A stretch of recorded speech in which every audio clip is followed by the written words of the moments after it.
Bismillahirrahmanirrahim. Assalamualaikum warahmatullahi wabarakatuh.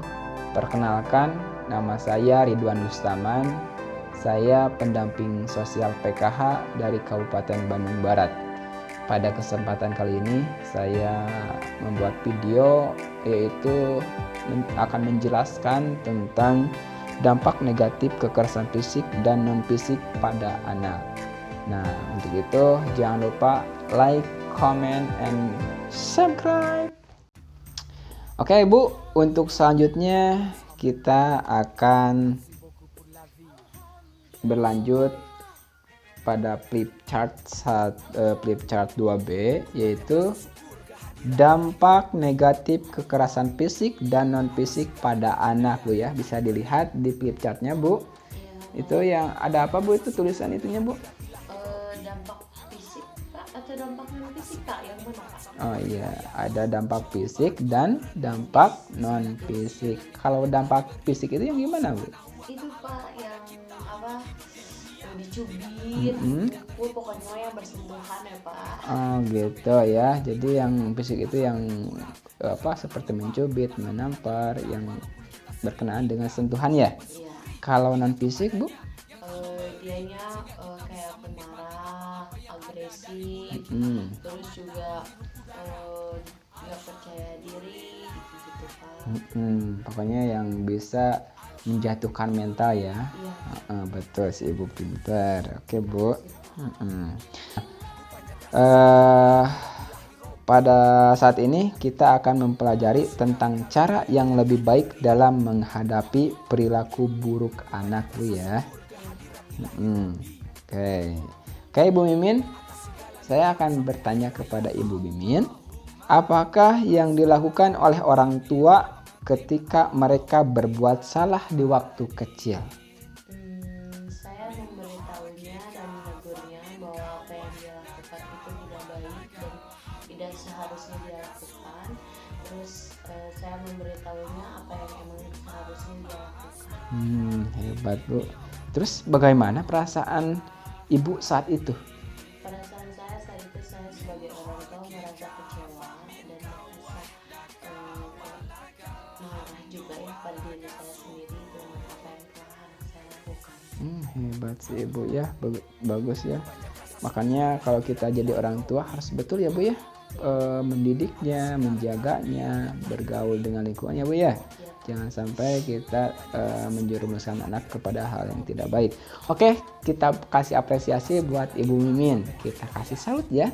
Tepuk salut. Salut, salut. Salut, salut. Salut. Oke ya.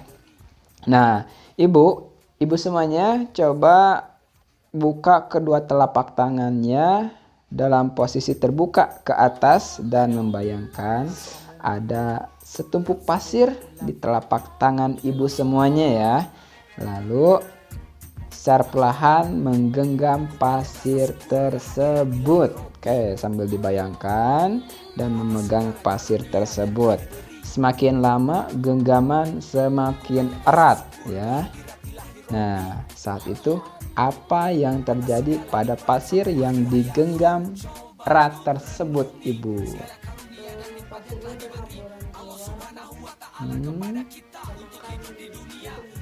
Karena digenggam. Oke, karena pasir itu bentuknya tidak padat ya, banyak sekali butir-butiran sehingga pas digenggam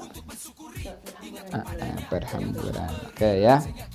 Nah Ibu, ketika kita menggenggam pasir ya, pasir akan berjatuhan keluar dari sela jari kita itu. Semakin kuat pasir digenggam, maka semakin banyak pasir yang keluar ya. Nah, coba Ibu bayangkan bahwa pasir tersebut adalah seorang anak yang dilahirkan ke dunia dengan segala kebaikan, sementara tangan kita adalah orang tua. Nah, itu adalah gambaran sikap dan perilaku orang tua terhadap anak ya. Nah, jika sang anak diperlakukan dengan kasar oleh orang tuanya, maka lambat laun hal baik yang ada pada anak akan hilang Bu ya. Makanya Kita tidak boleh memperlakukan anak dengan kasar, tidak boleh membentak anak, tidak boleh meracuni anak dengan hal-hal yang tidak baik, karena itu bisa merusak pikiran anak. Yang tadinya kita berpikiran si anak akan nurut, maka akan sebaliknya ya. Seperti tadi contohnya ketika ketika ibu menggenggam sebuah pasir yang tadinya kalau misalkan ibu selonjorkan tangan ibu seperti gini, kemudian pasirnya disimpan, itu kan tidak akan tumpah ya. Tapi saat ibu menggenggam pasir tersebut, ibu kuasai, ibu kekang, maka si pasir tersebut akan jatuh berhamburan. Anak juga seperti ibu, seperti itu Bu. Saat ibu mengekang, menggenggam anak tersebut, anak ibu, maka si anak itu bukan menurut atau akan berbakti kepada ibu. Jauh daripada itu si anak akan kabur dari ibu ya. Nah, oke, kita ambil tarik kesimpulannya. Kekerasan pada anak tidak menyelesaikan masalah. Kekerasan bisa membuat anak semakin tertantang untuk melakukan hal yang salah atau merasa melakukan hal buruk merupakan cara untuk mendapatkan perhatian orang tua. Bahkan yang lebih parah lagi, anak akan menganggap menyakiti orang lain adalah hal yang wajar. Banyak orang tua yang merasa bingung menghadapi perilaku buruk anak dan pada akhirnya mengambil cara mudah dengan menggunakan kekerasan fisik kepada anak. Misalnya dengan memukul, mencubit, menjewer, atau kekerasan non-fisik.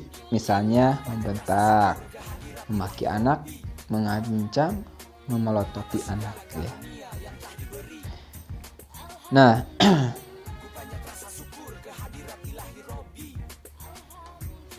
nah ya, seperti di flip chart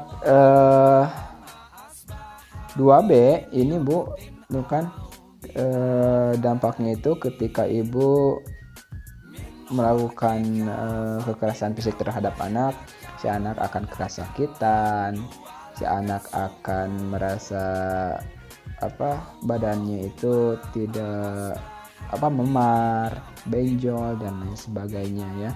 Kalau misalkan ibu melakukan kekerasan non fisik, itu bisa saja si anak yang tadinya anaknya baik akan menjadi pemarah, agresif, kemudian tidak percaya diri, bahkan dia sulit berkonsentrasi dalam belajar. Oke Bu ya. Nah, saya pesan kepada ibu, coba praktikan di rumah ya, untuk mengendalikan diri, menahan emosi saat menghadapi perilaku buruk anak. Oke, dapat dipahami Bu? Alhamdulillah.